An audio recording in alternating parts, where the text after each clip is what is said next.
What if I told you that the coffee in your cup, the legal codes in many of your laws, and the borders of an entire modern region were all shaped by a single empire that most people can barely name?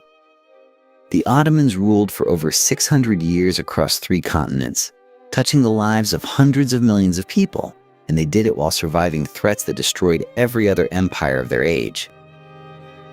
But how did a small band of frontier warriors build something that durable?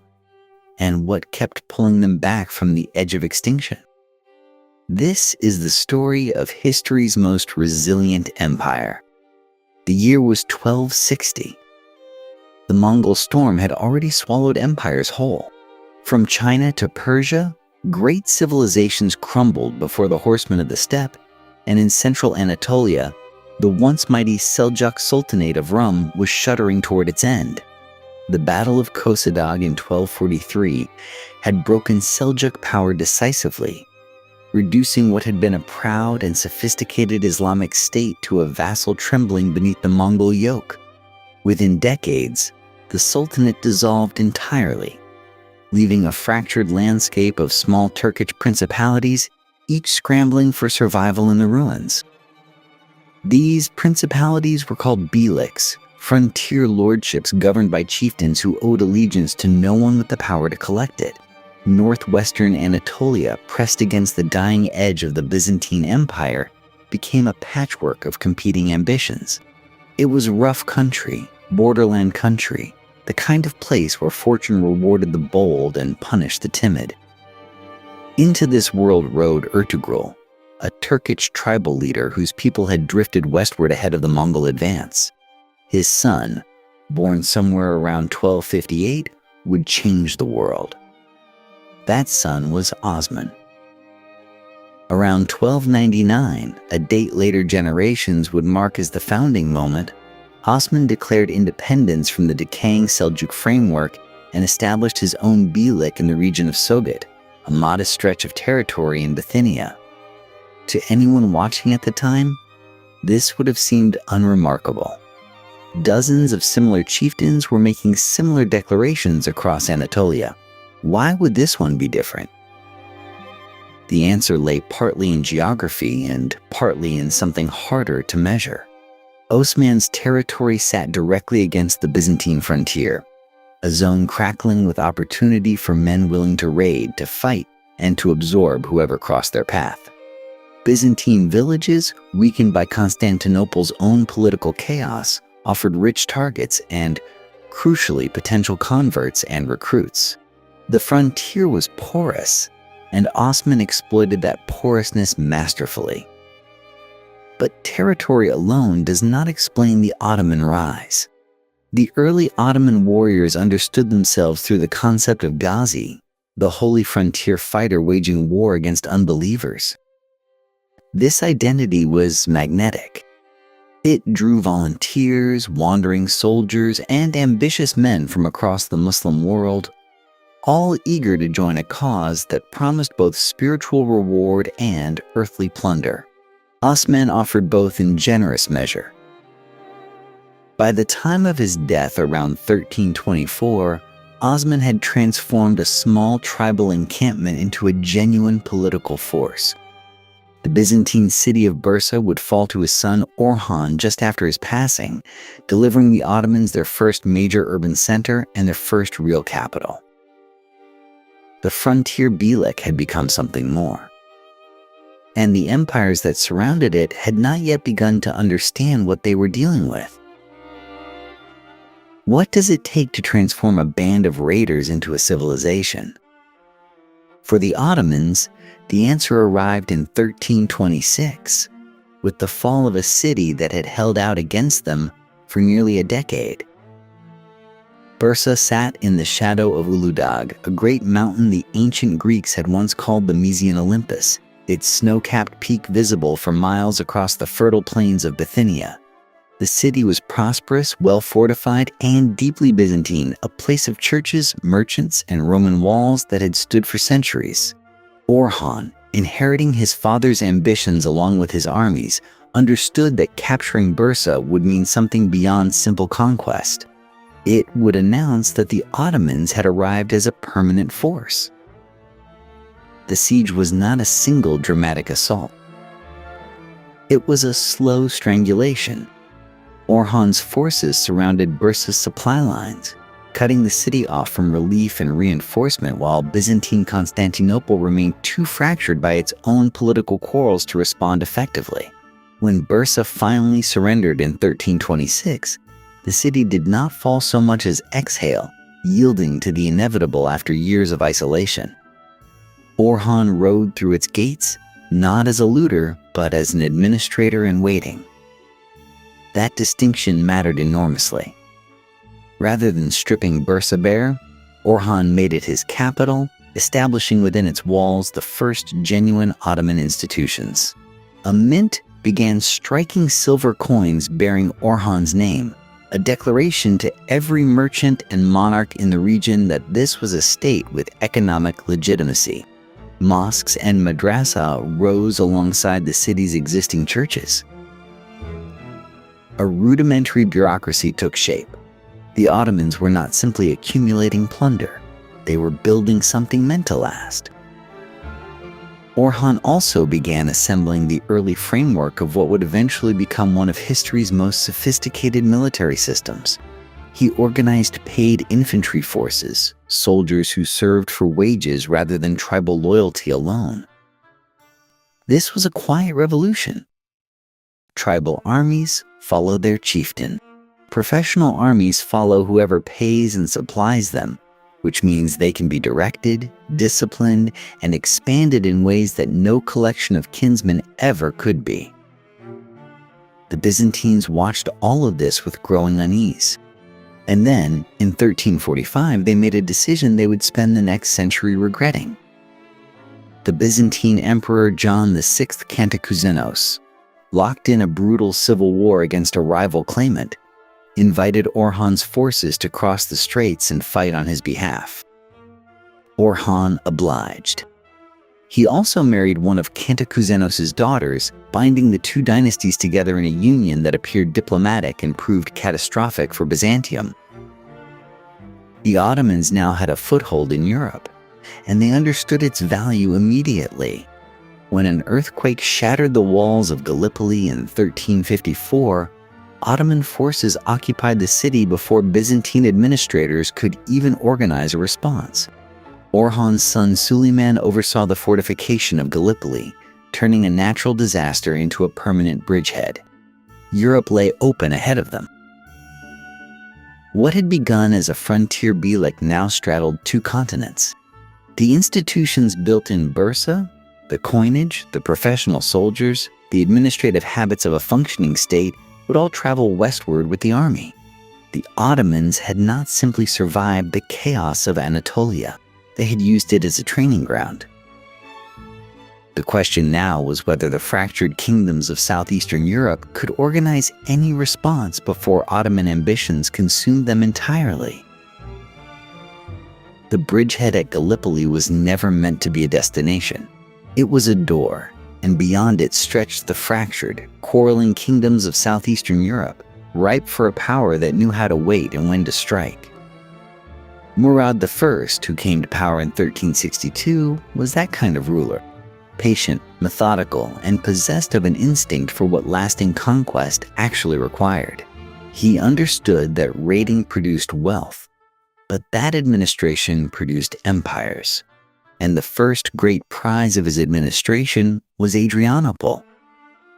The city fell to the Ottomans around 1369, though the precise date remains disputed among historians. What is beyond dispute is what happened next. Murad moved his capital there, renaming the city Edirne and transforming it into the beating heart of Ottoman power in Europe. The symbolism was unmistakable. This was not a sultan content to rule from Anatolia and send armies westward. Murad was planting his throne on European soil, signaling to every Christian king on the continent that the Ottomans intended to stay. Bulgaria fell under Ottoman suzerainty in the 1370s, its czar reduced to the humiliating status of a vassal. Serbia followed a similar path. These were not civilizations that collapsed without resistance. They fought, formed alliances, and appealed to Western powers for crusading support. But Western Europe was absorbed in its own catastrophes, from the Black Death's lingering aftermath to the grinding conflict of the 100 Years' War. Help did not come. What made the Ottoman advance particularly difficult to stop was not just military strength, but military innovation. Murad formalized and expanded what would become the empire's most fearsome institution, the Janissary Corps. These were soldiers recruited through the Devshirme system, a practice of conscripting young boys, primarily from Christian families in conquered Balkan territories. Taken from their villages, converted to Islam, educated in Ottoman institutions, and trained exclusively for war, the Janissaries owed loyalty to no tribe, no family, and no homeland other than the Sultan himself. It was a cold and calculated brilliance. By taking the sons of conquered peoples and forging them into the empire's elite infantry, Murad created soldiers with no competing allegiances. They were the Ottoman state embodied in human form, disciplined, professional, and devastatingly effective in an era when most European armies were still organized around feudal obligations and aristocratic pride. Christian rulers found themselves in a nauseating paradox. The very populations they had failed to protect were now being transformed into the soldiers who threatened them. The reckoning came on June 15, 1389, on the field of blackbirds in Kosovo. Murad led a combined Ottoman force against a Serbian-led coalition that represented perhaps the last serious attempt to halt Ottoman expansion in the Balkans before it became irreversible. The battle was ferocious and historically somewhat mysterious. Its precise details have been layered over with centuries of legend. What emerged clearly from the dust was Ottoman victory. And something stranger. Murad I, who had carried the empire from a Bithynian frontier state to the dominant power of southeastern Europe, was killed in the aftermath, assassinated in his tent by a wounded Serbian nobleman. He had outlasted every coalition formed against him, expanded the empire across a continent, and built institutions that would endure for centuries. He did not live to see the morning after his greatest triumph. His son Bayezid was proclaimed Sultan on the battlefield itself. The empire did not pause to grieve. It could not afford to, because now every throne in Europe knew that the Ottomans had shattered the Balkan defense, and something far more desperate would have to be attempted to stop what came next. Bayezid did not mourn on the field of blackbirds. He buried his father, secured his throne, and unleashed himself upon southeastern Europe with a ferocity that left contemporaries struggling for language to describe it. They settled on a title that captured both admiration and terror: Yildirim, the Thunderbolt. The name was earned. Within years of Kosovo, Bayezid had absorbed the remaining independent Turkish principalities in Anatolia, tightened the Ottoman stranglehold on Bulgaria, and reduced the once proud Byzantine Empire to a trembling relic clinging to its walls in Constantinople. The Byzantine emperor paid tribute to the Sultan and watched helplessly as Ottoman forces encircled his ancient city. Bayezid even began an intermittent blockade of Constantinople itself, the great Christian capital, dangling its fall before the watching world like a promise he intended to keep. By the mid-1390s, the alarm in Western Europe had become impossible to ignore. Pope Boniface IX issued a call to crusade, finding an eager ear in Sigismund, King of Hungary, whose own kingdom now shared a very uncomfortable border with Ottoman power. Sigismund sent appeals across the continent, and remarkably, they were answered. Knights came from France and Burgundy, from England and the Holy Roman Empire, from across the Christian world. They brought with them the chivalric confidence of men who had never faced the Ottoman military machine firsthand. The crusading army that assembled in the spring of 1396 was one of the most impressive multinational forces Europe had put together in a generation. Estimates of its total strength vary, but contemporaries spoke of tens of thousands of men.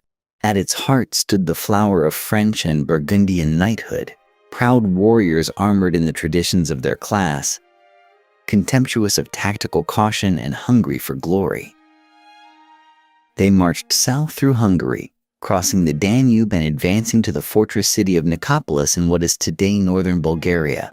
There they laid siege, fully expecting Bayezid to be somewhere far away. They were wrong. Bayezid had abandoned the blockade of Constantinople and turned his full attention westward. He was coming, and he was moving with the speed his title promised. The two forces met on September the 25th, 1396, in the fields outside Nicopolis. What followed was a masterclass in the difference between chivalric tradition and professional military discipline. The French and Burgundian knights, over the objections of Sigismund, insisted on leading the initial charge. They could not bear the dishonor of allowing anyone else to strike the first blow. They crashed through the Ottoman light infantry at the front of Bayezid's formation, convincing themselves they had already won. What they had actually done was exhaust their horses and their momentum, charging directly into a trap. Bayezid had positioned his elite Janissary infantry and his most experienced cavalry in reserve, waiting behind the ridge with the cold patience that had defined Ottoman warfare since Murad's day. When the disordered, breathless crusading knights crested that ridge, they found not a broken army but a fresh one. The slaughter was comprehensive. Thousands of crusaders died on the field. Thousands more were captured, and Bayezid, enraged by reports of crusader atrocities committed during the march, ordered the execution of most of his prisoners the following morning. The ransoms of the highest nobles were accepted, among them John the Fearless of Burgundy, but the common soldiers were put to the sword. Europe reeled. No crusade of comparable scale would be organized against the Ottomans for decades. The Balkans were now, beyond any serious dispute, an Ottoman domain. Bayezid returned to his blockade of Constantinople with renewed confidence, and Christian rulers began, reluctantly, to contemplate a world in which the Ottoman Empire was simply a permanent feature of the political landscape. The empire had absorbed the most powerful military coalition Christian Europe had assembled in a generation and had not merely survived. It had won decisively, consolidated its gains, and emerged stronger than before. A pattern, it seemed, was forming. But even as Bayezid stood at the height of his power, a threat was approaching from the east that would shake the Ottoman world to its foundations. He called himself the Sword of Islam. Others called him the Earthshaker, the Scourge of God, the Master of the Fortunate Conjunction. To history, he is Tamerlane, the limping conqueror from Samarkand, and in the final years of the 14th century he was building something the world had not seen since the days of the Mongol Khans. Starting from the Central Asian steppe, Timur ibn Tarakai Barlas had carved a domain stretching from Persia to northern India, leaving pyramids of human skulls outside the cities that resisted him. He was calculating, cultured, deeply pious, and capable of breathtaking cruelty. He was also heading west. The rivalry between Tamerlane and Bayezid did not begin with armies. It began with letters, and the letters were extraordinary. Each man wrote to the other with the barely contained contempt of rulers who recognized a genuine equal and despised him for it. Tamerlane demanded that Bayezid release certain Anatolian princes whose small principalities the Ottomans had absorbed. Bayezid replied with insults that contemporaries found almost too inflammatory to record. He questioned Tamerlane's lineage, his courage, and his manhood. Tamerlane, a man who had razed Delhi and massacred tens of thousands without particular regret, received these letters and began to move. Through 1401 and into 1402, Tamerlane advanced through Anatolia like a slow fire. The Anatolian princes whom Bayezid had dispossessed switched their allegiances with remarkable speed, joining Tamerlane's vast army as it swept westward. Bayezid, who had spent years building Ottoman power in the Balkans and the West, now had to turn and face the most formidable military force on the planet. The two armies met on July the 20th, 1402, on a plain outside Ankara, near the ancient Anatolian heartland the Ottomans had only recently consolidated as their own. Tamerlane's force was enormous, with estimates ranging from 100,000 to twice that number. He had positioned his troops with characteristic precision, and he had brought war elephants, armored and terrifying, creatures that Ottoman horses had never encountered and immediately feared. The battle turned on betrayal. The Anatolian vassals fighting within Bayezid's own lines, resentful men who had once ruled their own principalities before Ottoman absorption, defected to Tamerlane during the fighting itself. The Ottoman flanks collapsed. The Janissary corps fought with their customary ferocity, but surrounded, outnumbered, and abandoned, even they could not hold. By the end of the day, the Ottoman army had ceased to exist as a coherent force. Bayezid the Thunderbolt, the man who had destroyed the finest crusading army Europe could assemble, was captured on the field. What followed haunted Ottoman memory for generations. Bayezid spent the remaining months of his life as Tamerlane's prisoner, carried in the conqueror's retinue through the ruins of his own empire. Later accounts, some of them embellished by European chroniclers hungry for the irony, claim Tamerlane used the Sultan as a footstool. Whether literally true or not, the image captured something real about the humiliation. Bayezid died in captivity in 1403, the first Ottoman sultan to die a prisoner, a fact that no subsequent Ottoman ruler could entirely put out of his mind. Tamerlane then did something that, in retrospect, determined the entire future of the Ottoman state. He did not annex Ottoman territory for himself. He restored the dispossessed Anatolian princes to their thrones, splintered Ottoman Anatolia into fragments, and left. He had other conquests to pursue, other horizons pulling him eastward. The dismemberment he left behind was devastating, but not permanent. It was a wound, not an execution. The sons of Bayezid now fell upon each other in a civil war that would consume the next decade, each prince fighting for the right to inherit what their father had built and Tamerlane had broken. The Ottoman Empire, it appeared, might finally have reached its end. 4 sons, 1 throne, and an empire already shattered by the most devastating military defeat in its brief history. The period historians call the Ottoman Interregnum began in 1402 and would last 11 agonizing years. It was not simply a succession dispute, the kind of dynastic squabbling that had troubled kingdoms throughout history. It was a fundamental question of whether the Ottoman state could survive at all without the singular force of will that had created it. Süleyman, the eldest surviving son, moved quickly. He seized control of the European territories, the Balkans and Thrace, and established himself at Edirne with what remained of the Ottoman court. He was sophisticated, politically savvy, and deeply compromised by the concessions he made to survive. The Byzantines and the Balkan Christian lords, who had suffered under Ottoman expansion for decades, suddenly found themselves holding extraordinary leverage. Süleyman purchased their recognition through territorial concessions and treaty obligations that would have horrified his father. Constantinople, that great prize Bayezid had besieged for years, was essentially left unmolested in exchange for Byzantine support of Süleyman's claims.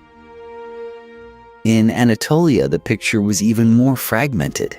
Isa controlled the western regions around Bursa, the old Ottoman capital, while Mehmed, the youngest of the serious claimants, held the east from Amasya, A fourth brother, Musa, would enter the contest later with Byzantine and Balkan backing, further muddying waters that were already opaque with treachery. What followed was a decade of shifting alliances, battlefield reversals, and fraternal murders that reads like something from ancient tragedy. Isa was defeated and killed. Musa crossed into Europe with Byzantine assistance, turned on his former patrons almost immediately, resumed the siege of Constantinople, and then found himself outmaneuvered in turn. Throughout it all, the Byzantines, the Serbian lords, the Wallachian princes, all played the Ottoman princes against each other with considerable skill, hoping to buy time, territory, and perhaps the permanent fragmentation of the power that had been slowly encircling them. They were making a reasonable bet. By any historical logic, an empire that had lost its sultan to capture, watched its army annihilated, had its Anatolian provinces restored to former rulers, and then descended into a multi-front civil war should not have survived. Other states had collapsed under far less pressure. But the Ottomans possessed something their rivals had not fully accounted for. The institutions Osman and his successors had built, the Devshirme system, the Janissary Corps, the administrative structures that governed taxation and law, these did not disappear when princes quarreled. They persisted, functioning at reduced capacity perhaps, but persisting nonetheless. The empire had become larger than any single man within it. Mehmed proved the most patient and most ruthless of the brothers. He built his base carefully in eastern Anatolia, cultivated local loyalties, avoided overreach, and waited for his rivals to exhaust themselves. By 1413, he had eliminated or outlasted all competing claims. He entered Edirne as the undisputed Ottoman Sultan, the first ruler in 11 years to control both the European and Anatolian halves of the empire. He would be remembered as Mehmed I, the restorer, the man who had found an empire in pieces and rebuilt it with his own hands. The Christian powers that had spent a decade maneuvering for advantage now faced a sobering realization. Their moment had passed. The Ottomans had survived the Mongol heir, survived civil war, survived the patient scheming of Byzantium and the Balkans. They had emerged not weakened, but in some essential way, hardened. The question now was what a reunified and battle-tested empire would do next. What does a man do with a broken empire? Mehmed I had spent 11 years fighting to answer that question. Now, with the throne finally secured in 1413, he faced a challenge in some ways harder than civil war. He had to make the Ottoman state feel like an Ottoman state again. His instincts, honed through years of patient maneuvering in Anatolia, served him well. Where his father Bayezid had projected overwhelming force, Mehmed projected careful restraint. He understood something that ambitious rulers often learn too late, that consolidation requires different virtues than conquest. His first diplomatic moves were quietly remarkable. Rather than punishing Byzantium for its years of interference and its support of his rivals, Mehmed extended a hand of friendship to Constantinople. Emperor Manuel II, who had played the Ottoman brothers against each other with considerable skill, found himself treated not as an enemy but as a neighbor. Trade agreements followed. The long siege of Constantinople, which had defined Ottoman-Byzantine relations for a generation, was quietly set aside. Venice received similar treatment, its commercial interests acknowledged and its merchants welcomed. These were not the gestures of weakness. They were the calculated choices of a ruler who knew he could not fight on every front simultaneously. Internally, however, Mehmed showed no such restraint when challenged. In 1416, a religious scholar and mystic named Sheikh Bedreddin raised a revolt that threatened to unravel everything Mehmed had rebuilt. Bedreddin's movement was unusual, drawing together poor Muslims, Christians, and Jews around a message of social equality and shared property that alarmed both the Ottoman establishment and the propertied classes who depended on it. His followers rose in Rumelia and along the Aegean coast with genuine popular energy behind them. Mehmed moved against the revolt with deliberate speed. By the end of 1416, Bedreddin had been captured, tried, and executed in the marketplace of Sers. His lieutenants met similar ends. The message was clear. Spiritual authority would not compete with political authority inside Ottoman borders. In Anatolia, Mehmed worked methodically to restore Ottoman influence over the Beyliks, the small Turkish principalities that had reclaimed their independence after Timur's victory. He avoided the heavy-handed annexation that had bred resentment before, instead weaving the Beyliks back into the Ottoman orbit through marriages, agreements, and carefully applied pressure. It was slow work, unglamorous, the kind that earns no great epitaphs. But it was precisely this unglamorous work that mattered. Mehmed reorganized provincial administration, restored tax collection systems, and rebuilt the networks of loyalty that connected distant governors to the central court. He was laying pipes beneath a city that would one day grow beyond anything he could imagine. When Mehmed died in 1421, he left behind an empire that was smaller than Bayezid's, but far more coherent, and far better prepared for the ambitions of the son who would inherit it.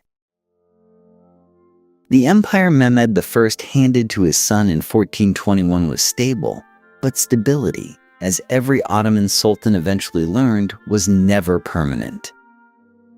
It had to be defended. Murad II inherited not just a throne but a world full of neighbors who had watched the Ottoman recovery with growing unease, and who were now calculating whether the moment had come to push back. Murad was 20 years old when he took power, and Europe would spend the next 2 decades testing whether youth meant weakness. It did not. He proved himself a methodical and patient commander, grinding down resistance in the Balkans with campaigns that lacked drama but achieved results. Serbia was pulled back into the Ottoman orbit. Albania was pressured. Hungary, the great military power of Central Europe, watched from the north and began to organize. The man who gave Murad his greatest headaches was not a king but a soldier. John Hunyadi, the Hungarian military commander of Transylvanian origin, developed something genuinely rare in this era, an effective tactical response to Ottoman methods. Through the early 1440s, he won enough battles along the Danube to electrify Christian Europe and inspire something it had not managed in decades: a crusade. By 1444, a coalition had assembled. Poland and Hungary marched under the young King Ladislaw III, barely 20 years old himself. The papal legate Cardinal Cesarini rode with them, his presence a reminder that Rome had blessed this enterprise. Murad, facing simultaneous pressures in Anatolia, made a calculation and signed the Treaty of Sejid in the summer of 1444, offering a 10-year peace with significant territorial concessions. It seemed, briefly, as though war might be avoided. It lasted weeks. The Crusaders, encouraged by Cesarini and energized by the momentum they had built, broke the truce almost immediately. The argument made at the time was that no oath to an infidel carried moral weight. It was a logic that would cost them everything. The two armies met at Varna, on the Black Sea coast, on November the 10th, 1444. Murad had crossed back from Anatolia with remarkable speed, reportedly using Genoese ships to ferry his forces across the Bosphorus. A detail historians still note with some irony given that Genoa was nominally part of Christian Europe. He arrived with an army that outnumbered the Crusaders significantly. The battle turned on a single reckless moment. King Ladislaw, watching the Ottoman lines waver in places, led a cavalry charge directly at Murad's position. The charge broke through the outer defenses and then collapsed. The king was surrounded, unhorsed, and killed. His severed head was raised on a spear and carried through the Ottoman camp, before being sent to be displayed in Bursa. The crusade died with him. Hunyadi escaped the rout, but barely. Cardinal Cesarini did not survive the day at all. 4 years later, in 1448, Hunyadi tried again at the site of an earlier Ottoman defeat, the Field of Kosovo. The Second Battle of Kosovo lasted 3 days.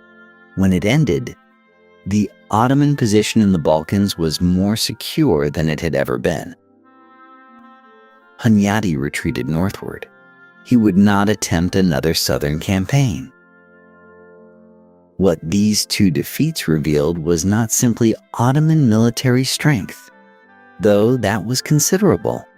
They revealed something about the structure of European crusading itself. Every coalition assembled against the Ottomans carried within it the seeds of its own failure: broken agreements, conflicting interests, commanders who mistook courage for strategy. Murad had outlasted another generation of challengers. The question now was what his empire would do with the peace it had purchased in blood. He was 21 years old and he had already decided. When Mehmed II inherited the Ottoman throne in 1451, his advisors expected the caution of a new ruler finding his footing. What they got instead was a young man who spent his evenings studying maps of Constantinople and his days redesigning siege artillery. The city that had humbled Muslim armies for 8 centuries would not humble him. His first move was architectural. In 1452, he ordered the construction of a fortress on the European shore of the Bosphorus, directly across from an earlier Anatolian fortification his great-grandfather had built.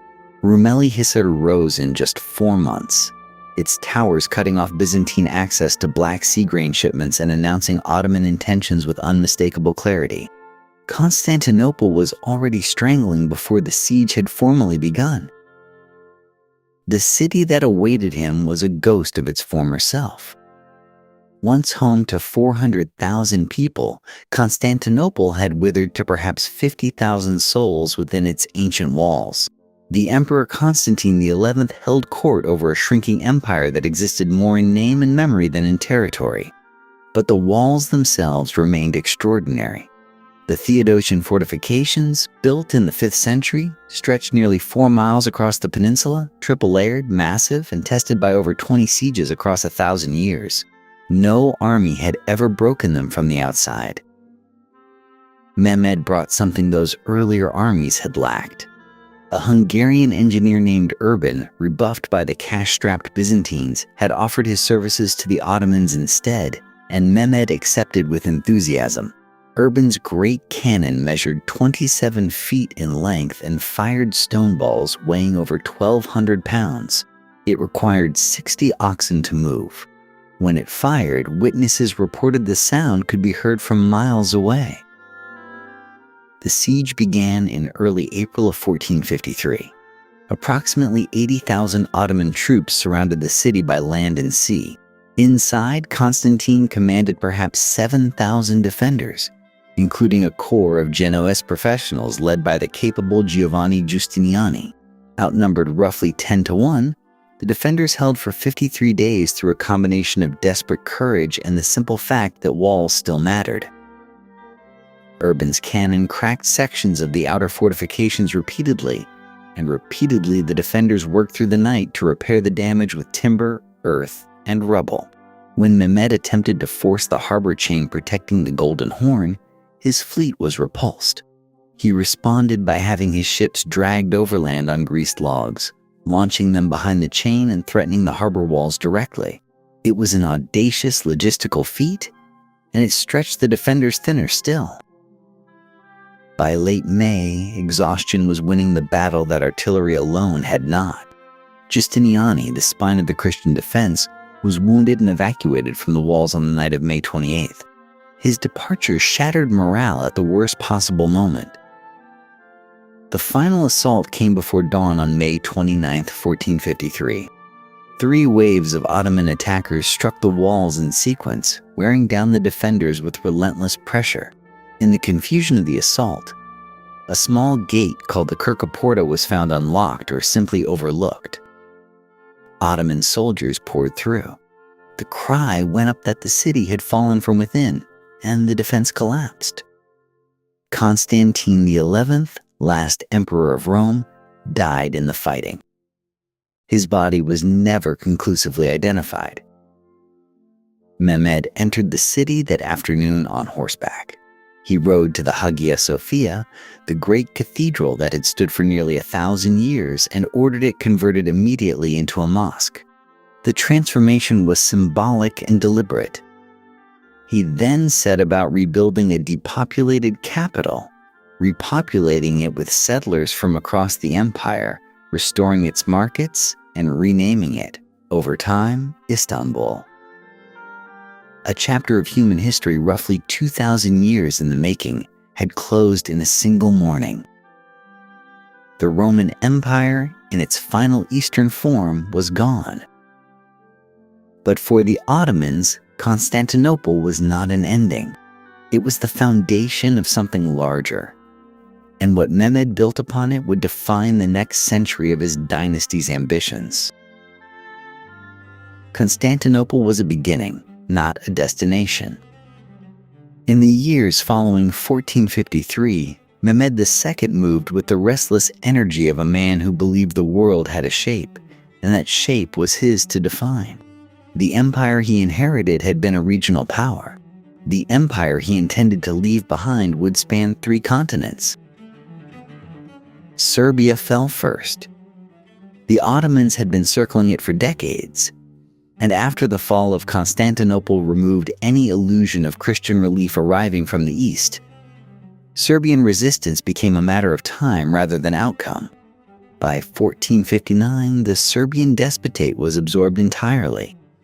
Bosnia followed in 1463, its nobility offering only token resistance before capitulating. The Bosnian king was executed. Within weeks, the Ottoman frontier had pushed deep into the Adriatic hinterland, bringing the empire into uncomfortable proximity with Venice, Hungary, and the fragmented kingdoms of Catholic Europe. The Morea, the southern Greek peninsula known today as the Peloponnese, proved more complicated. Byzantine princes had maintained a twilight existence there since the fall of the capital, but by 1460, Mehmed had seen enough. His forces swept through the peninsula in a campaign of striking efficiency. Ancient Sparta, Corinth, Mistras, all absorbed. Greece, the intellectual cradle of European civilization, became an Ottoman province.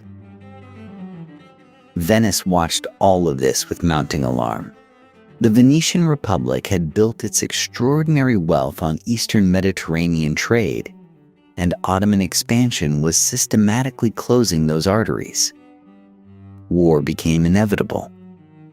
The Ottoman-Venetian conflict, beginning in 1463 and lasting 16 years, was the longest sustained clash between the two powers yet attempted. It sprawled across the Aegean, the Adriatic, and the Albanian coast. Venice fought tenaciously, and at moments brilliantly, but it was fighting a land empire with a navy. The final peace of 1479 forced Venice to surrender its last significant Aegean territories, including the island of Negroponte, which it had held for over 2 centuries. The Ottomans exacted tribute even from what Venice retained. The same year that war ended, Mehmed turned north toward the Black Sea. The Crimean Khanate, a Mongol successor state of formidable military reputation, became an Ottoman vassal. This was not conquest in the traditional sense, but something almost more significant. The Khanate retained its internal governance while pledging its cavalry to Ottoman campaigns. Suddenly, Mehmed commanded not only the straits connecting the Black Sea to the Mediterranean, but the steppe warriors who had once terrorized the region as independent actors. The Black Sea became, functionally, an Ottoman lake. Then came the move that made Europe shudder. In 1480, an Ottoman fleet crossed the Adriatic and landed at Otranto on the heel of the Italian boot. The city fell after a brief siege. 800 of its inhabitants who refused to convert were reportedly executed on a nearby hill. Suddenly, Naples panicked. Rome panicked. Pope Sixtus IV began organizing an emergency crusade, and the Italian city-states, perpetually quarreling among themselves, scrambled towards something resembling unity. What saved Italy was not a crusade but a death. Mehmed II died in May of 1481 at approximately 49 years of age while preparing what may have been an even larger Western campaign. The Ottoman force at Otranto withdrew the following year. He had ruled for 30 years after Constantinople. In that time, he had conquered more territory than any Ottoman sultan before him and established the empire's presence on 3 continents. His successors would inherit not just his lands but his method, that relentless, calculating ambition that treated every frontier as a temporary line waiting to be moved. The question of who would carry that ambition forward and how far it would ultimately reach would be answered in the decades to come. Not every frontier bent to Ottoman pressure. In the same decades that Mehmed II was reshaping continents, a handful of determined commanders on the empire's western and northern edges proved that the machinery of conquest, however powerful, could be slowed by men who knew their terrain and refused to accept the mathematics of surrender. John Hunyadi was the most formidable of them. A Transylvanian nobleman of uncertain origins, he had spent the better part of 2 decades fighting Ottomans before the confrontation that would define his legacy.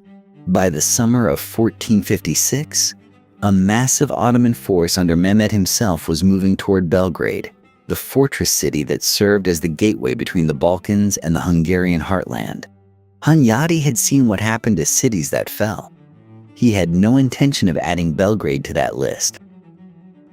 What followed was one of the most remarkable defensive victories of the 15th century. Hunyadi's forces, supplemented by thousands of Christian volunteers inspired by the preaching of Franciscan friar John of Capistrano, met the Ottoman assault and broke it.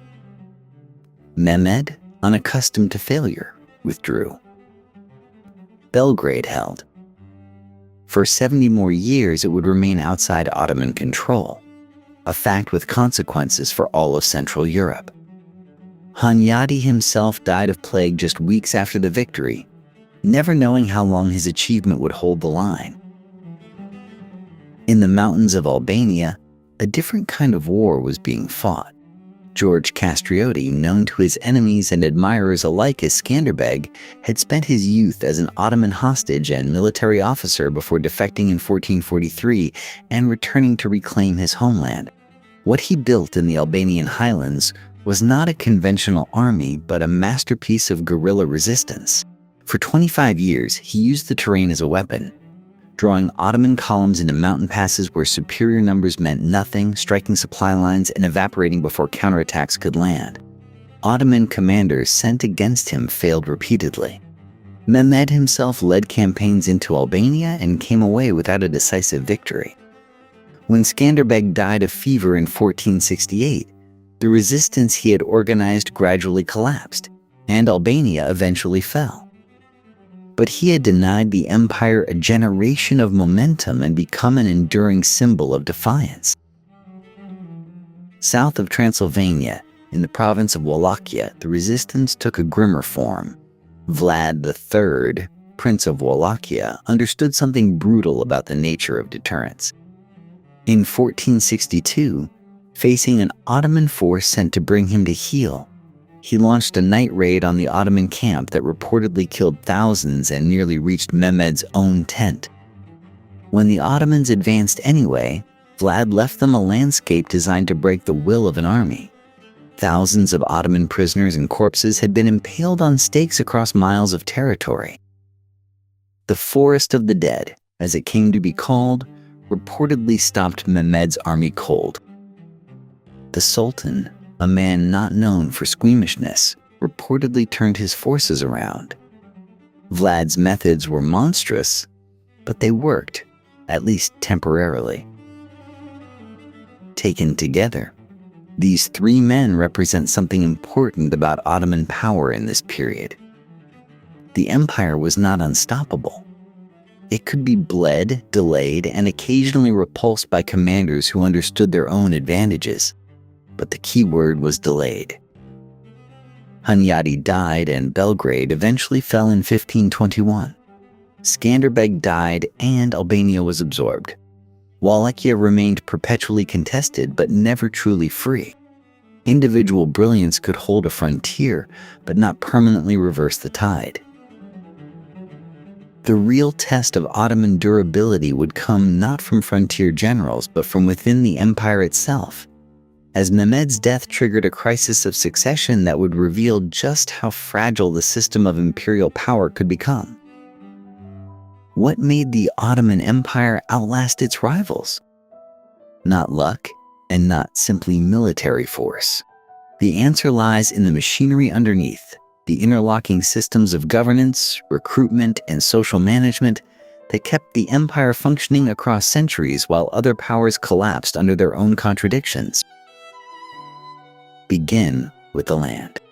The Taimar system distributed agricultural territory to cavalry soldiers called sipahis, who received the revenue from their assigned lands in exchange for military service.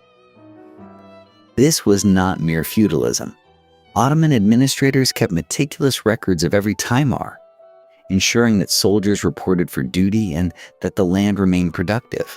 When a sipahi died or failed his obligations, the grant reverted to the state.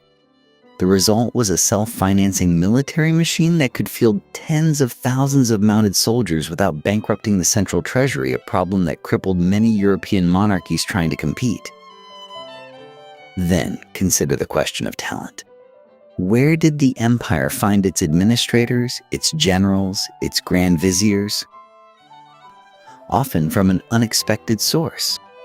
The Devshirme system recruited young boys from Christian families in the Balkans, brought them to Constantinople, converted them to Islam, educated them in imperial schools, and placed the most capable into positions of enormous authority. These men owed everything to the Sultan, and nothing to the old aristocratic families whose loyalties might be divided. Many of the empire's greatest military commanders and virtually all of its grand viziers between the 15th and 17th centuries came through this pipeline.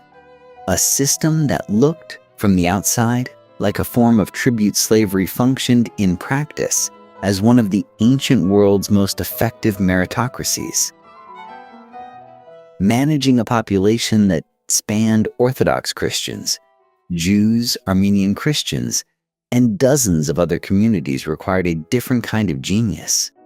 The millet system granted recognized religious communities the right to govern their own internal affairs, applying their own laws in matters of marriage, inheritance, and religious practice. Jewish scholars expelled from Spain in 1492 found refuge in Ottoman cities. Greek Orthodox clergy maintained their institutions under Ottoman protection. This was not modern pluralism, but it was a pragmatic acknowledgement that forcing uniformity on millions of subjects was a recipe for endless rebellion. At the center of this machinery sat the Imperial Council, the Divan, where the Grand Vizier and senior officials met regularly to administer the empire's affairs. The Grand Vizier served as the Sultan's chief executive, bearing the weight of daily governance so that the Sultan could remain an elevated symbolic authority. When Grand Viziers failed, they were removed, sometimes violently. When they succeeded, the system hummed. None of this was perfect. The Devshirme system eventually calcified. Taimars became hereditary in practice. The millet system created communities that were tolerated but never fully integrated. But the capacity for adjustment, the willingness to borrow, adapt, and recalibrate is precisely what the next chapter must reckon with as the empire faced pressures that no administrative system alone could absorb. By the early 16th century, the Ottoman Empire had survived crusades, Mongol devastation, and internal fragmentation. Its institutions, as the previous chapter showed, gave it resilience few rivals could match. But institutions alone cannot stop an ideological fire. And in the east, one was burning. Shah Ismail I had founded the Safavid dynasty in Persia in 1501, and he brought with him something genuinely dangerous from Constantinople's perspective. Ismail was not merely a political rival. He was a messianic figure who declared Twelver Shia Islam the state religion and began aggressively spreading his faith westward into Anatolia, the Ottoman heartland. Thousands of Anatolian Turkish tribesmen, already restless under Ottoman centralization, converted to his cause. They became known as the Kizilbash, the Redheads, for the distinctive crimson headgear they wore to honor Ismail. To Selim I, who had seized the Ottoman throne in 1512 after a brutal struggle against his own father and brothers, this was not a theological dispute. It was subversion. It was an empire rotting from within. Selim's response was characteristically direct. Before marching east, he ordered the execution of tens of thousands of suspected Shia sympathizers inside Ottoman territory. The number remains disputed by historians, but the intent was unmistakable. He would not fight a war abroad while an enemy lived at home. The two forces met at Calderon, in what is now northwestern Iran, on August 23, 1514. The battle was decided by a single technological gap. The Ottomans brought artillery and massed arquebusiers. Ismail brought cavalry and contempt for firearms, which he considered unworthy of a warrior's death. The Safavid charges broke apart against Ottoman gunpowder. Ismail himself was nearly captured, his wives taken, his mystique of invincibility shattered forever. He never personally commanded another battle. Calderon did not destroy the Safavids. They would survive and contest Ottoman power for generations. But it stopped the ideological momentum cold. The Kizilbash threat inside Anatolia receded. Selim had bought the empire room to breathe. He used that room immediately, turning south toward Egypt. The Mamluk Sultanate, headquartered in Cairo, controlled Syria, Egypt, and the holy cities of Mecca and Medina. It was ancient, prestigious, and by 1516, strategically exhausted. The Mamluks had the cavalry tradition and the prestige of having stopped the Mongols centuries earlier. What they lacked was gunpowder. At the Battle of Marj-Dabik in August 1516, the Mamluk Sultan Kanzu Algari died on the field. Syria fell within weeks. By January 1517, Cairo itself was in Ottoman hands. The consequences extended far beyond territory. Selim acquired control over the holiest sites in Islam and received the symbolic transfer of the Caliphate, the spiritual leadership of Sunni Muslims worldwide. Whether the formal transfer was a later invention or a genuine ceremony remains debated, but the practical reality was unambiguous. The Ottoman Sultan now held custody of Mecca and Medina, organized the annual Hajj pilgrimage, and positioned himself as the preeminent defender of Sunni Islam against the Safavid heresy to the east. In 8 years, Selim had nearly doubled the empire's size, neutralized its most dangerous ideological rival, and transformed a regional power into the undisputed center of the Islamic world. He died in 1520, perhaps of plague, before he could launch the European campaigns his son would inherit. That son's name was Süleyman, and the world was about to learn what an empire flush with Eastern wealth, religious authority, and military confidence could accomplish when it finally turned its eyes back toward the West. Selim had built the engine. His son would drive it into the heart of Europe. Süleyman I ascended the throne in 1520, inheriting the most powerful military force in the world and an empire stretching from the Danube to the Nile. He was 26 years old. Within a year, he made his intentions unmistakable. Belgrade fell in August 1521. The city had repelled Mehmed II decades earlier, a failure that had gnawed at Ottoman ambition ever since. Süleyman erased that humiliation in a single summer campaign, opening the road into the Hungarian heartland. The following year, the Knights of Rhodes, who had harassed Ottoman shipping from their island fortress for 2 centuries, finally surrendered after a months-long siege. Süleyman allowed them to leave with their lives, a gesture of magnanimity that surprised Europe and signaled something important about how he understood power. But it was the Plain of Mohacs, on August 29, 1526, that announced the Ottoman zenith with full force.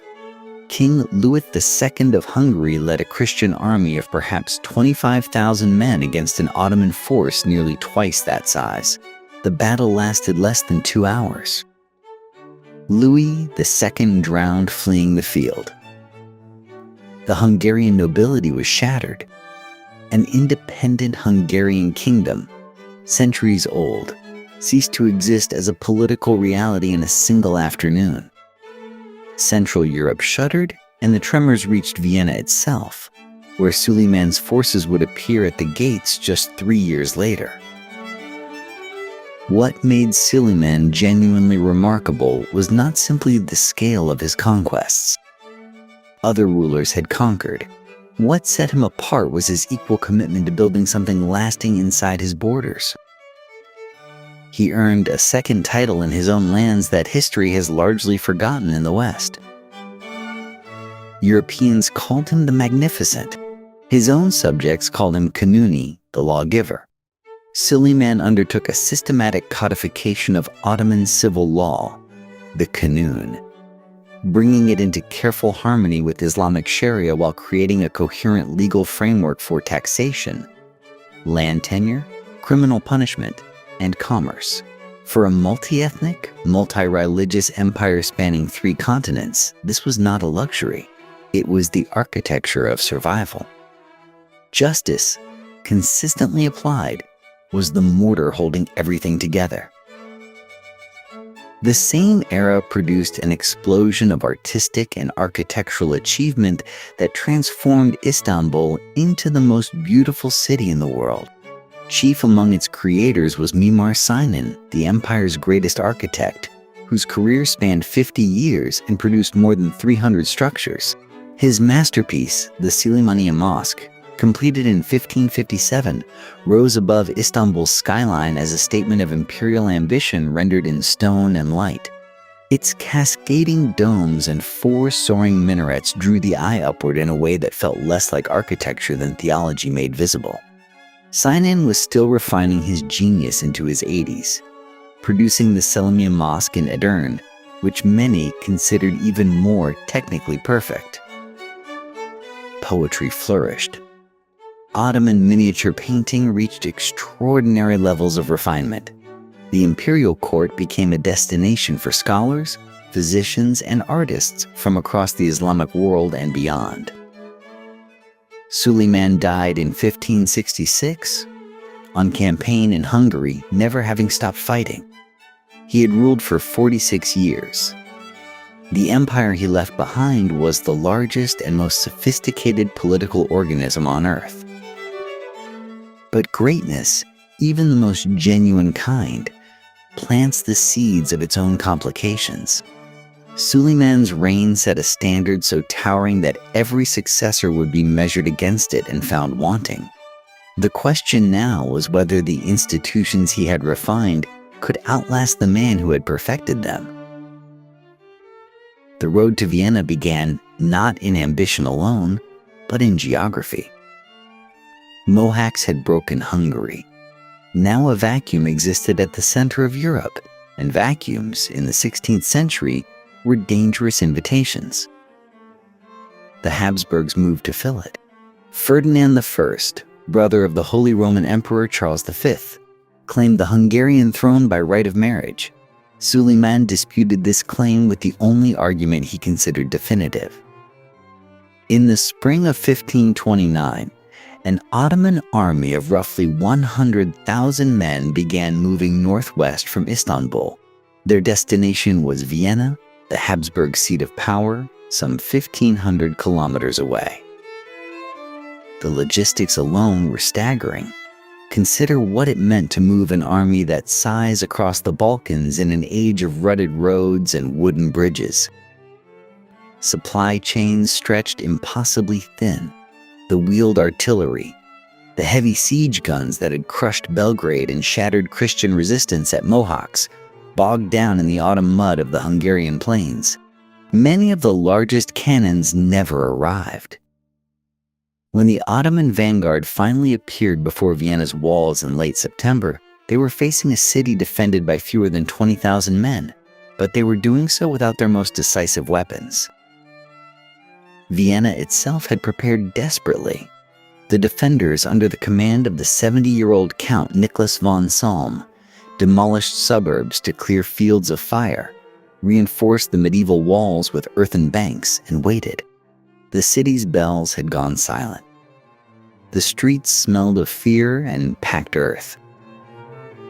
The siege lasted 18 days. Ottoman sappers tunneled beneath the walls and packed the tunnels with gunpowder. Several breaches were blown, and several assaults followed, each one thrown back by the desperate defenders. October arrived, and with it, the real Ottoman enemy. Rain turned the ground to mud. Temperatures dropped. Janissary commanders, the elite infantry who formed the core of Ottoman striking power, began expressing the kind of dissatisfaction that wise sultans took seriously. Supply lines were at their absolute limit. Reinforcements for the defenders were gathering to the north. On October 14th, Süleyman ordered the withdrawal. The Ottomans burned their camp and marched back into the Balkans before winter closed the passes entirely. Vienna had held. Europe celebrated, and Europe trembled at the same time, because the near thing was obvious to everyone. A few weeks earlier, a different road surfaced, the siege guns arriving intact, and the story ends differently. The terror Vienna planted in European memory would echo for more than a century and a half, until another Ottoman army appeared at those same walls in 1683.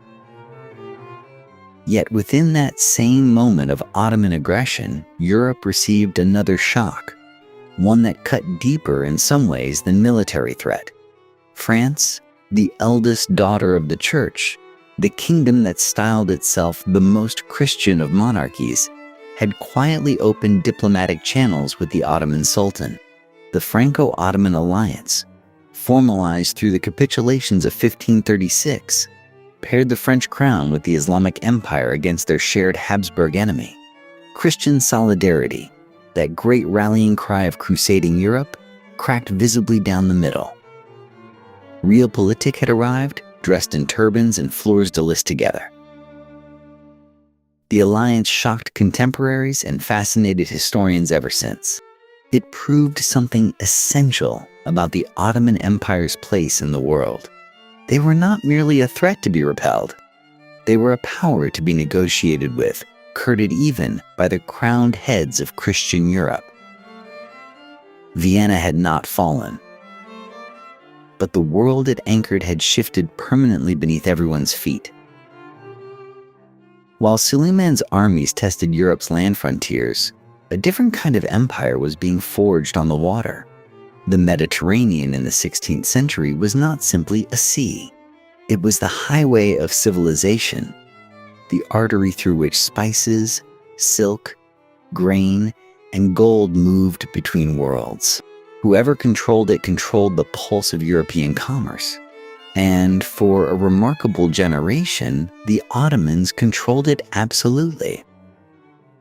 The man most responsible for this mastery began his career as a pirate. Harredan Barbarossa, the red-bearded corsair of Lesbos, had spent decades raiding Christian shipping and harassing the coastlines of southern Europe before Süleyman recognized what he actually was. Not merely a brigand, a naval genius. In 1533, Süleyman summoned Barbarossa to Istanbul, granted him the title of Grand Admiral, and handed him command of the Ottoman fleet. It was one of the most consequential appointments in the empire's history. Barbarossa immediately went to work.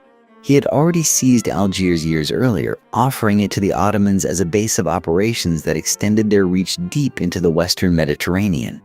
Now, as Grand Admiral, he systematized that reach. Tunis fell. Tripoli followed. The entire North African coast, from the Nile Delta to the Strait of Gibraltar, gradually came under Ottoman influence, creating a crescent of power that gave the fleet safe harbors, supply depots, and recruiting grounds the length of the sea. The decisive confrontation came on September 28, 1538, in the waters off Preveza on the Greek coast. Facing Barbarossa was the Holy League, an alliance assembled by Pope Paul III, combining the naval forces of Venice, Spain, the Papal States, and the Habsburgs. On paper, the Christian coalition commanded more ships. Commanding it was the Geno's Admiral Andrea Doria, an experienced and cautious man. Perhaps too cautious. The battle exposed that caution fatally. Barbarossa attacked with the aggressive confidence of a man who had spent his life reading wind and water. The Holy League's coordination collapsed. Ship after ship was taken or driven off. When the smoke cleared, the Christians had lost without landing a decisive blow. Preveza established Ottoman naval supremacy in the eastern Mediterranean for a generation. For Venice, the humiliation was profound. The Republic had built its entire civilization on maritime trade. Now it negotiated from weakness rather than strength. Watching Ottoman fleets operate in waters the Venetians had once considered their own private highway. The implications traveled beyond commerce. The Habsburgs, already pressured from the east by land, now found themselves squeezed from the south by sea. The Mediterranean empire Barbarossa had built for his sultan complemented perfectly the continental pressure Süleyman applied from the Danube to the walls of Vienna. Land and sea, the Ottomans had become a force without parallel in the known world. Yet, supremacy on the water, like supremacy on land, carried within it the seeds of its own challenge.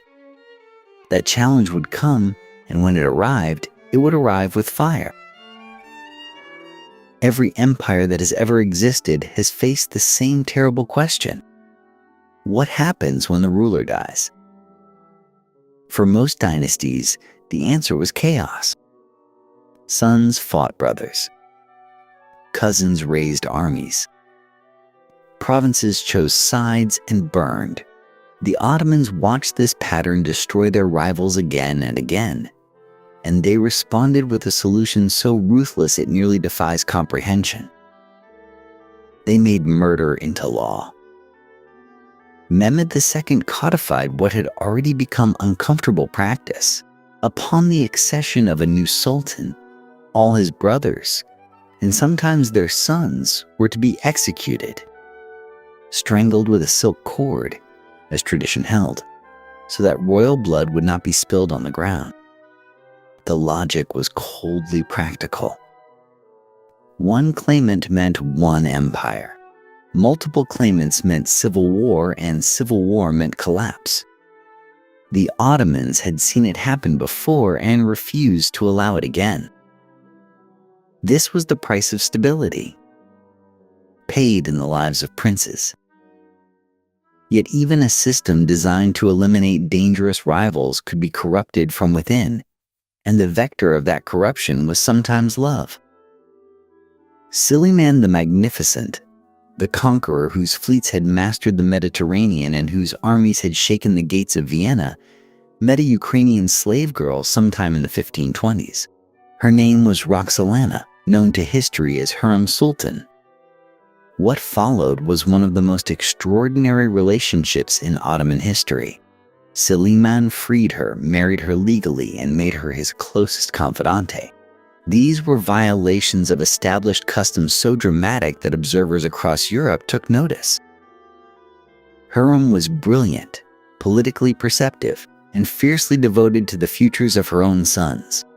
Süleyman's eldest son, Mustafa, born of another woman, was everything an empire might want in an heir. Talented, popular with the army, clearly capable. precisely the kind of man Hürrem's sons could never surpass by merit alone. In 1553, Mustafa was summoned to his father's military tent and strangled. The soldiers who loved him reportedly wept openly in the camp. Süleyman, persuaded that his son had plotted against him, had given the order. Historians have debated ever since how much Hürrem's influence shaped that decision. The question may never be fully resolved. What followed was the Sultanate of Women, a period stretching through the late 16th and into the 17th century when the mothers, wives, and sisters of sultans exercised remarkable political authority. Kosum Sultan, Safiye Sultan, Nurbanu Sultan. These women managed ministers, guided foreign policy, and in some cases effectively governed while young or weak sultans sat on the throne. They were not decorative. They were power. The Ottoman genius for adaptation had always extended to unconventional sources of strength. But the same palace walls that produced these formidable women also concentrated rivalries, jealousies, and conspiracies in increasingly dangerous concentrations. The empire that had survived every external enemy would find its most persistent threats growing in the shadows of its own courtyards. The island of Cyprus had always been a prize worth fighting over. Sitting at the eastern edge of the Mediterranean, controlling trade routes between Europe, Africa, and the Levant, it had passed through Phoenician, Greek, Roman, and Byzantine hands before Venice claimed it in 1489. For the Ottomans, Venetian Cyprus was a splinter lodged at the throat of their sea. In 1570, they moved to remove it. The invasion was overwhelming. Ottoman forces numbering in the tens of thousands swept across the island, capturing Nicosia after a siege of just 45 days. Famagusta held longer, enduring nearly a year of brutal siege warfare before finally surrendering in August of 1571. The Venetian commander, Marcantonio Bragadin, was flayed alive by Ottoman forces after the city fell. His skin, stuffed with straw, was paraded through the streets as a message to anyone watching. Europe was watching. Pope Pius V had already begun assembling what he called the Holy League, a coalition of Venice, Spain, Genoa, and the Papal States united by the explicit purpose of stopping Ottoman naval expansion. The fall of Cyprus and the brutality that accompanied it hardened every wavering commitment. By the autumn of 1571, a combined fleet of more than 200 galleys under the command of Don John of Austria was moving east through the Mediterranean. On October the 7th, 1571, the two fleets met in the Gulf of Patras, off the coast of western Greece near a place called Lepanto. What followed was the largest naval battle in the history of the Mediterranean world. More than 400 warships fought in waters churned white by oars. The noise alone, the crack of cannon, the screaming of men, the splintering of timber, was said to carry for miles. By the time the smoke cleared, the Ottoman fleet had been annihilated. More than 200 ships were destroyed or captured. Somewhere between 20,000 and 30,000 Ottoman sailors and soldiers were dead. Roughly 12,000 Christian slaves chained to Ottoman oars were freed. Don John of Austria was the hero of the Christian world overnight. Church bells rang from Lisbon to Warsaw. Bonfires lit the hills above Venice. The painter Titian was commissioned to commemorate the victory. The poet Cervantes, who fought at Lepanto and lost the use of his left hand in the battle, called it the greatest occasion that past or present ages have seen. And then the Ottomans rebuilt their fleet. Not over years. Over months. Grand Vizier Sokollu Mehmed Pasha delivered what has since become one of history's most quoted assessments of the disaster. When a Venetian diplomat expressed satisfaction over the Ottoman defeat, Sokollu responded with a clarity that cut through all the European celebration. In taking Cyprus, he said, "We have cut off one of your arms." In defeating our fleet, you have shaved our beard. An arm does not grow back.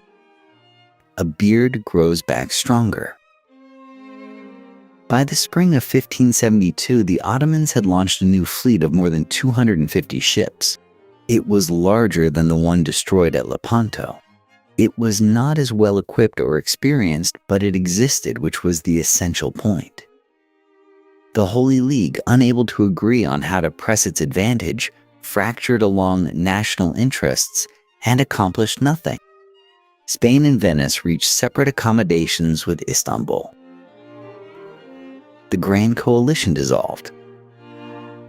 3 years later, in 1574, an Ottoman force crossed from Tunis and drove the Spanish garrison off the North African coast entirely, reclaiming territory and reasserting dominance over the central Mediterranean. Lepanto, the catastrophe that was supposed to have broken Ottoman sea power permanently, had produced no lasting strategic consequence whatsoever. The lesson was not lost on those who studied empires carefully. Military catastrophe, even catastrophe on this scale, could not kill a state that retained the institutional will and administrative capacity to recover. The Ottomans had both. They had always had both. The question that would eventually matter was not whether they could survive a single devastating blow. It was whether they could survive the slower, quieter pressures that no fleet could fight. The ink had barely dried on Spain and Venice's separate accommodations with Istanbul when a new and far more grinding challenge emerged along the empire's northwestern frontier. For decades, the boundary between Ottoman Hungary and Habsburg Austria had been a place of constant low-level violence, raids, skirmishes, the burning of border villages. But in 1593, that simmering tension finally boiled over into something larger and far more dangerous. The trigger was almost routine. An Ottoman force besieging the fortress of Sisak in Croatia was met by a Habsburg relief army and suffered a humiliating defeat. For the new Sultan, Murad III, the insult demanded a response. What began as a punitive campaign would consume 15 years and leave both empires hollowed by exhaustion. This was the Long Turkish War, and it would prove unlike any conflict the Ottomans had fought in living memory. Previous Ottoman wars had moved in sweeping, decisive arcs. Armies marched, fortresses fell. Terms were dictated from positions of overwhelming strength. The Long Turkish War offered none of that satisfying rhythm. Instead, it delivered something the empire was poorly prepared for: a war of attrition fought over a maze of fortifications in the Hungarian plain, where no single battle could be decisive, and the fighting returned to the same contested ground year after year. The Habsburgs had spent decades modernizing their frontier defenses, building a network of garrisoned forts that could not simply be bypassed. Fortresses like Eger and Raab changed hands through bitter siege and counter-siege. Eger fell to the Ottomans in 1596. Raab was captured by Habsburg forces in 1594, then retaken by the Ottomans in 1601. Each shift cost enormous amounts of blood and treasure, and neither side could translate tactical gains into anything resembling victory. What made the situation truly dire was what was happening simultaneously, far from the Hungarian front. Across Anatolia, the empire's heartland, a series of violent rebellions known as the Jalali revolts tore through the countryside. Bandit leaders, unemployed soldiers, and desperate peasants rose against Ottoman authority in waves of destruction that devastated whole provinces. Villages were burned. Agricultural land was abandoned. Hundreds of thousands of people were displaced in what historians have called one of the greatest demographic crises in the empire's history. Fighting two existential struggles at once, one on the frontier and one at home, placed a strain on Ottoman resources that no previous generation had faced in quite this form. By 1606, both sides had had enough. The peace that ended the long Turkish War was negotiated at Zidvatarok, a small settlement at the confluence of two rivers in Hungary, and it was formally unlike anything the Ottomans had signed before.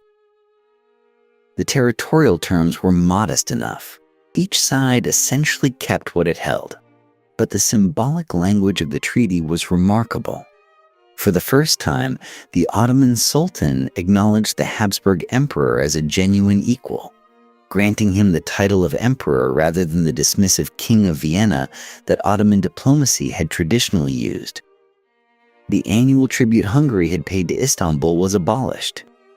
These were not small concessions for a dynasty that had spent generations insisting on its own singular supremacy. The empire had not been defeated. It had fought Europe's most powerful dynasty to a standstill across 15 brutal years. But the draw itself carried meaning. The age of overwhelming Ottoman momentum, the era of Süleyman's unstoppable campaigns, was receding into memory. Survival, it turned out, would increasingly require a different kind of strength than conquest. The question now pressing on Istanbul was whether its institutions could adapt to a world where the empire consolidated and endured, rather than simply expanded. The 17th century did not begin well for the Ottoman dynasty. If the long Turkish War had revealed the limits of imperial expansion, the decades that followed would reveal something far more alarming. The system itself was fracturing from within. Selim II and Murad III had established a troubling precedent, ruling from the palace rather than the campaign tent. By the early 1600s, that withdrawal from active leadership had metastasized into something worse. Sultans came to the throne young, inexperienced, and surrounded by factions hungry to control them. The Janissaries, once the empire's most reliable instrument of power, had transformed into something closer to a Praetorian Guard with political ambitions of its own. Osman II understood this danger and resolved to do something about it. Ascending the throne in 1618 at just 14 years old, he watched the Janissaries perform disastrously in a campaign against Poland and drew the obvious conclusion. The core needed to be broken up, replaced by fresh Anatolian recruits loyal to the Sultan rather than to their own commanders. It was a reasonable diagnosis. The prescription proved fatal. In 1622, the Janissaries learned of Osman's plans. Their response was swift and without precedent. They seized the young sultan, dragged him to a prison in Istanbul, and murdered him there, strangling him and crushing his body. No Ottoman sultan had ever been killed by his own soldiers. That line, once crossed, could never be uncrossed. Every sultan who came after would rule knowing what his own military could do. What followed was nearly 3 decades of cascading instability. The reign of Ibrahim I, remembered by history as Ibrahim the Mad, pushed the empire to its breaking point. Erratic, paranoid, and catastrophically unsuited to rule, Ibrahim exhausted the treasury on personal extravagances and surrounded himself with advisors chosen for flattery rather than competence. In 1648, the same coalition of soldiers and palace officials who had enabled his worst impulses finally deposed him. Days later, he too was executed. 2 murdered sultans within a generation. The empire that had absorbed the Mongol shock survived the disasters of Timur, and fought Spain and the Habsburgs to standstill was now killing its own sovereigns. Into this chaos stepped a figure of extraordinary will.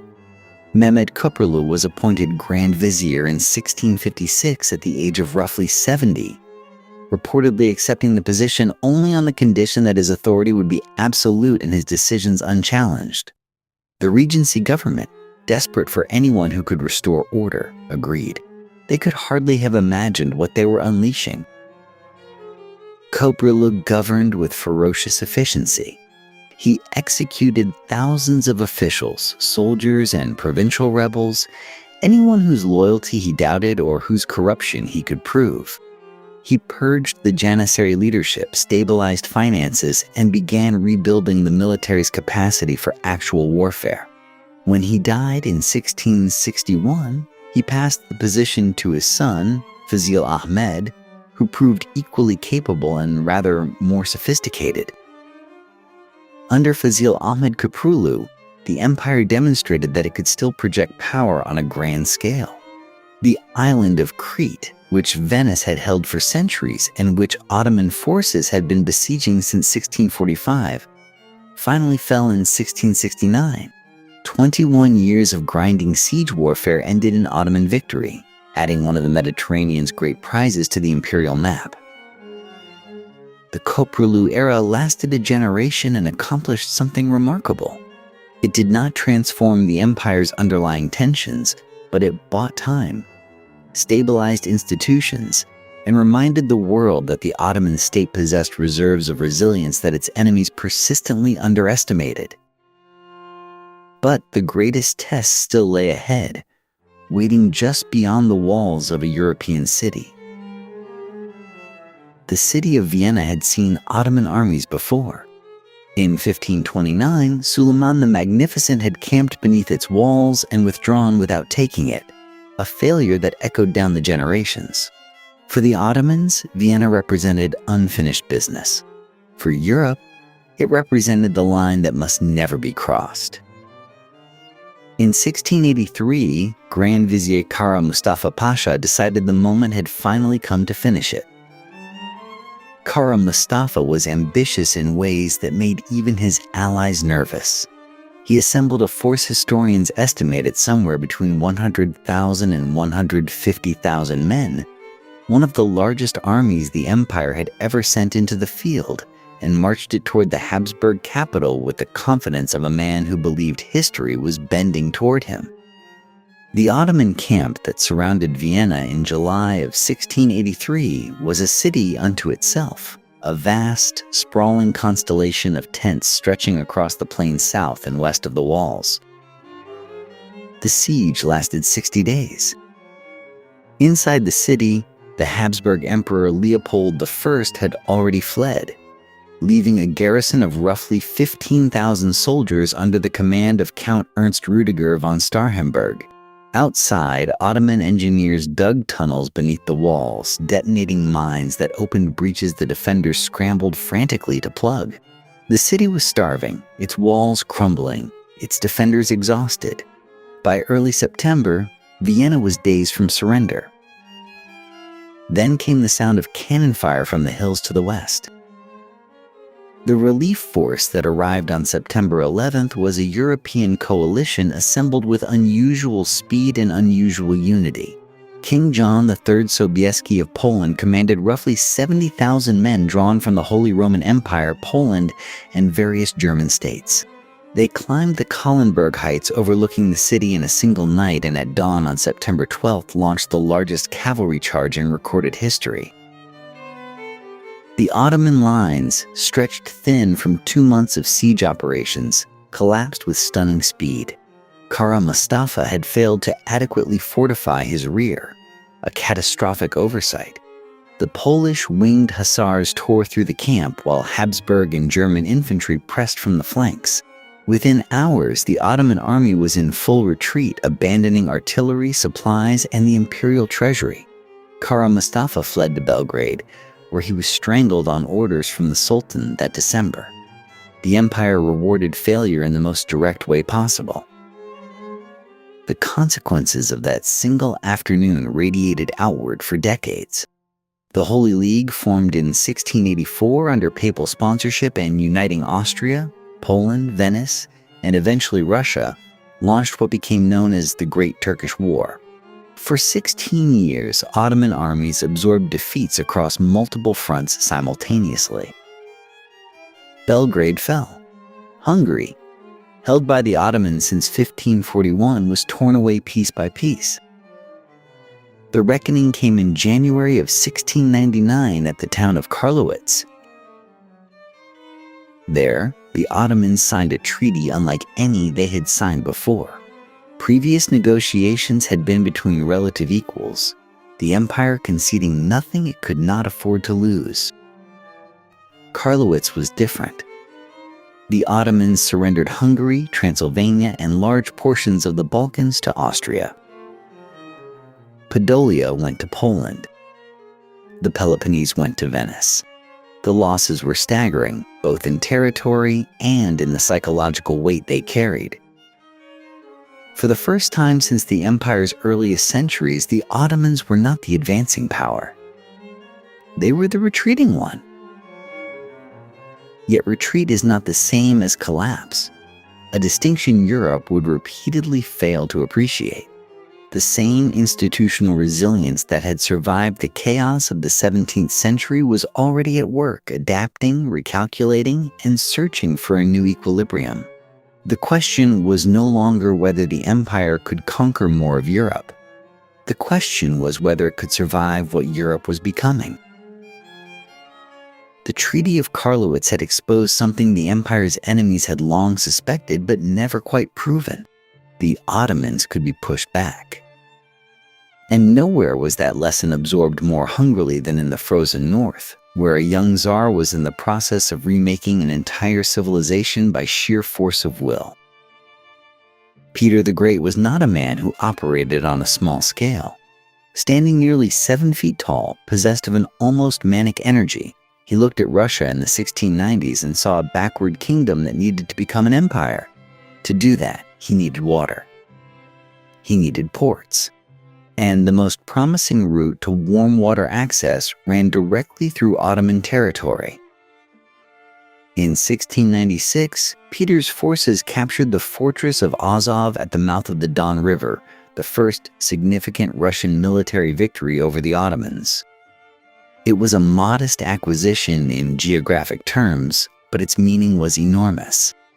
Russia had arrived at the edge of the Black Sea, a body of water the Ottomans had long considered their private lake. Istanbul took notice. But Istanbul also had other problems, other fronts, and the habit of underestimating adversaries who did not yet look like serious threats. That underestimation nearly proved catastrophic in 1711. Peter, emboldened by his victories over Sweden, marched a Russian army deep into Ottoman-aligned Moldavia along the Pruth River. It was one of the worst military decisions of his career. The Ottomans and their Crimean Tatar allies surrounded his army completely, cutting off supplies, trapping over 30,000 men in summer heat with dwindling water. Peter, by his own later account, genuinely believed his reign was finished. It wasn't, because Grand Vizier Baltigum Mehmed Pasha accepted terms rather than pressing for annihilation. Azov was returned. Russian influence in the region was rolled back. It stands as the last moment in history when the Ottomans held a Russian army completely at their mercy and chose restraint over destruction. Whether that restraint was wisdom or a catastrophic missed opportunity, historians still argue. The balance would never tilt so favorably again. The real reckoning came with Catherine the Great, who inherited Russian ambitions and expanded them into something approaching an ideology. By the 1770s, her armies had dismantled Ottoman defenses across the northern Black Sea coast in a series of brutal campaigns.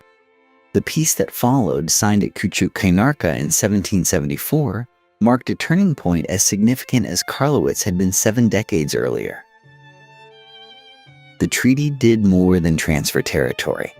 It granted Russia the right to intervene on behalf of Orthodox Christians within the Ottoman Empire, a clause so vague and so dangerous it essentially handed St. Petersburg a permanent legal pretext to interfere in Ottoman internal affairs whenever it wished. The Ottomans had signed away something they could not easily quantify and could never fully recover.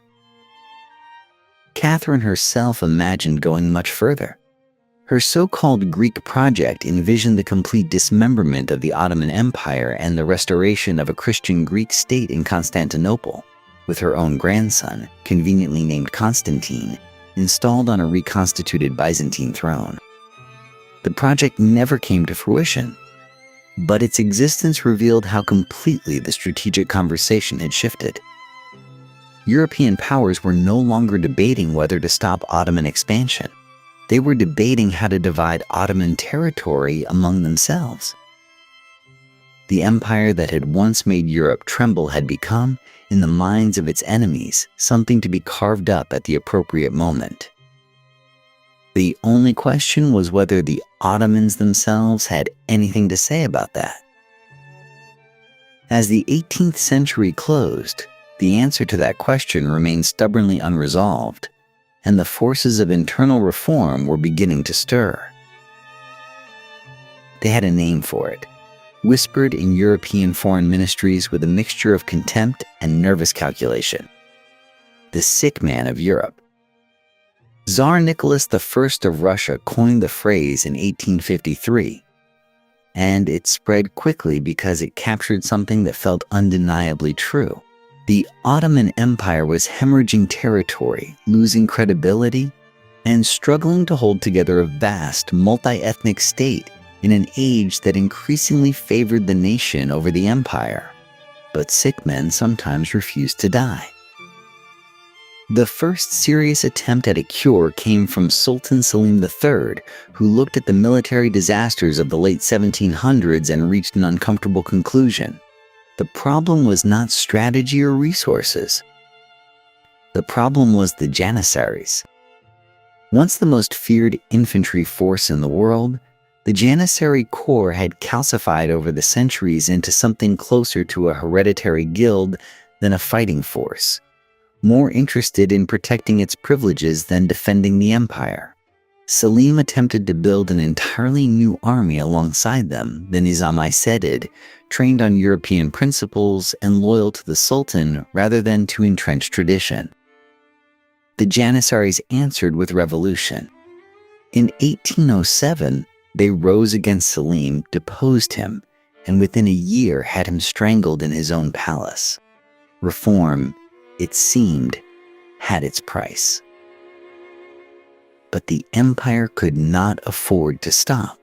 Sultan Mahmud II absorbed that lesson and spent nearly 2 decades preparing his response with cold patience.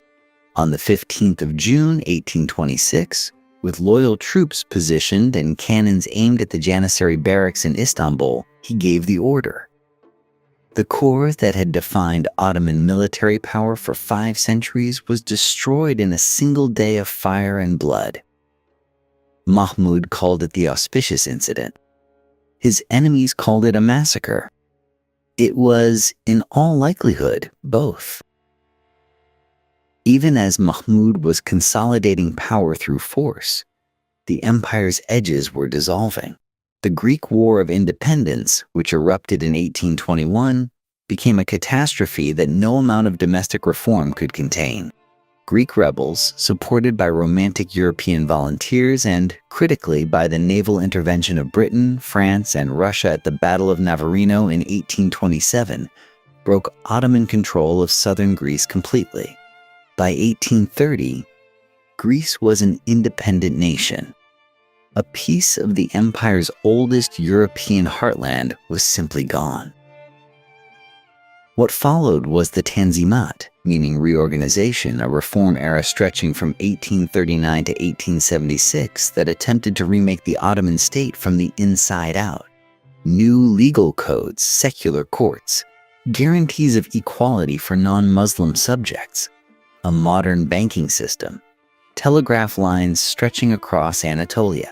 The reformers understood that the empire's survival depended on convincing its own diverse population and skeptical European creditors that the Ottoman state was capable of governing itself by modern standards. The paradox arrived in the form of the Crimean War.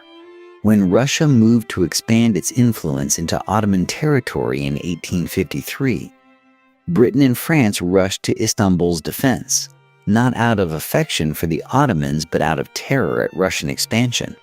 For the first time in memory, European powers were fighting alongside the empire rather than against it. The Ottomans won the war. They also emerged from it deeply in debt to the very allies who had saved them. beginning a cycle of financial dependence that would prove nearly as dangerous as any battlefield defeat. The sick man had survived again. But the cost of survival was compounding with every passing decade, and the empire's creditors were growing impatient. Inside the palace, a new generation of reformers and revolutionaries was reaching a different conclusion altogether. Perhaps saving the empire required something more radical than reform. Perhaps it required a new kind of politics entirely. The answer, when it arrived in 1876, looked at first like exactly the radical breakthrough the reformers had demanded. A new sultan took the throne.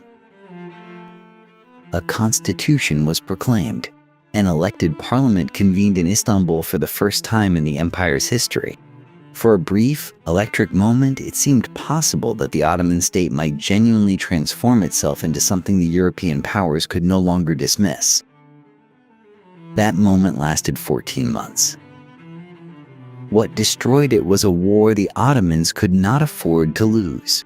Russia, still nursing grievances and imperial ambitions in the Balkans, declared war in April 1877. The fighting was brutal and one-sided. By the following January, Russian troops stood within striking distance of Istanbul itself. The Treaty of Berlin, negotiated in 1878 under the watchful eyes of Bismarck and the European great powers, stripped the empire of roughly 2/5 of its territory and 1/3 of its population in a single document. Romania, Serbia, Montenegro, and Bulgaria all moved toward full independence. Britain quietly pocketed Cyprus. The humiliation was total.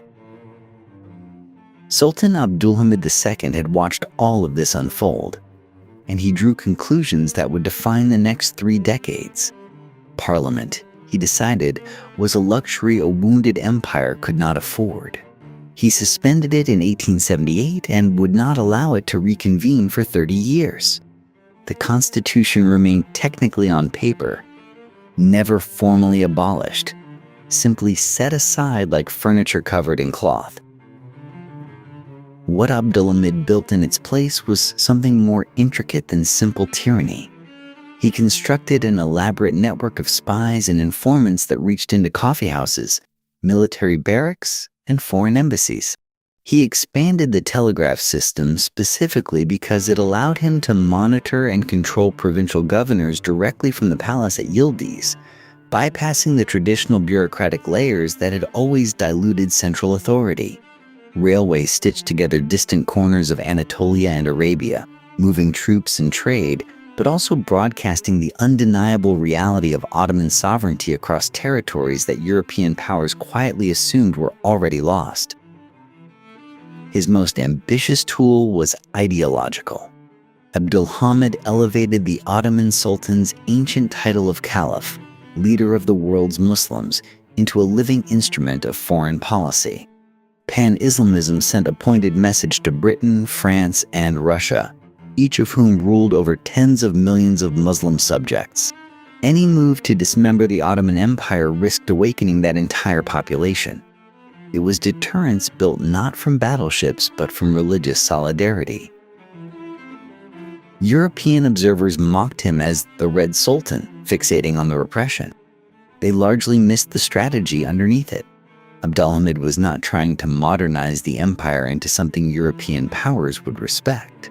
He was trying to make the empire too complicated, too dangerous, and too interconnected to dismantle cheaply.